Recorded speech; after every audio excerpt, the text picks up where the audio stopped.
नमस्कार, आप देख रहे हैं नेशनल न्यूज नाउ। मैं हूं आपके साथ अंकित। पश्चिम बंगाल की राजनीति में एक ऐतिहासिक बदलाव देखने को मिला है। राज्य में पहली बार भारतीय जनता पार्टी की सरकार बनी है और शुभेंदु अधिकारी ने पश्चिम बंगाल के मुख्यमंत्री पद की शपथ लेकर नई राजनीतिक शुरुआत कर दी है। कोलकाता में आयोजित भव्य शपथ ग्रहण समारोह में प्रधानमंत्री नरेंद्र मोदी, केंद्रीय गृह मंत्री अमित शाह, रक्षा मंत्री राजनाथ सिंह समेत बीजेपी के कई बड़े नेता मौजूद रहे।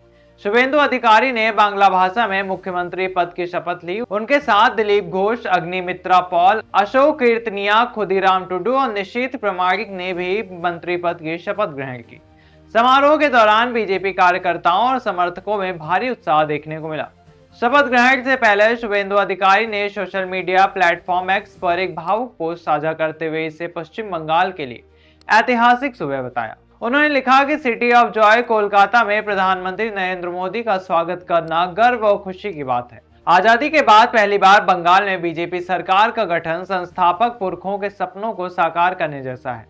दरअसल पश्चिम बंगाल विधानसभा चुनाव के नतीजों ने राज्य की राजनीति की तस्वीर पूरी तरह बदल दी। 4 मई को आए परिणामों में बीजेपी ने 293 में से 207 सीटों पर जीत दर्ज कर स्पष्ट बहुमत हासिल किया, जबकि ममता बनर्जी की तृणमूल कांग्रेस केवल 80 सीटों पर ही सिमट गई। ममता बनर्जी पिछले 15 वर्षों से राज्य की मुख्यमंत्री थी और लंबे समय तक बंगाल की राजनीति पर उनका दबदबा रहा। लेकिन इस बार जनता ने बदलाव के पक्ष में मतदान किया। चुनाव परिणाम आने के बाद राज्य में सियासी तनाव भी देखने को मिला। ममता बनर्जी ने बीजेपी पर चुनाव में गड़बड़ी और बेईमानी के आरोप लगाए और शुरुआत में इस्तीफा देने से इनकार कर दिया। हालांकि बीजेपी ने इन आरोपों को पूरी तरह से खारिज करते हुए कहा कि लोकतंत्र में जनता का जनादेश सर्वोपरि होता है और उसका सम्मान किया जाना चाहिए।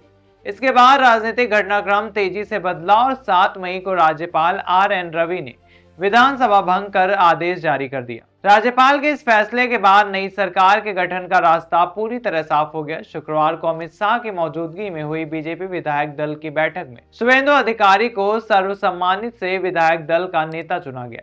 इसके बाद उन्होंने राज्यपाल से मिलकर सरकार बनाने का दावा पेश किया और आखिरकार मुख्यमंत्री पद की शपथ ली। बीजेपी इसे बंगाल में वैचारिक और राजनीतिक परिवर्तन की शुरुआत बता रही है। पार्टी का कहना है कि नई सरकार राज्य में विकास, कानून व्यवस्था, उद्योग, रोजगार और बुनियादी सुविधाओं पर तेजी से काम करेगी। अब पूरे देश की नजर पश्चिम बंगाल की नई बीजेपी सरकार पर टिकी हुई है और ये देखा जाएगा कि शुभेंदु अधिकारी के नेतृत्व में राज्य की राजनीति और प्रशासन किस दिशा में आगे बढ़ता है। फिलहाल आज के लिए इतना ही। ऐसी तमाम बड़ी और अहम खबरों के लिए देखते हैं नेशनल न्यूज नाउ।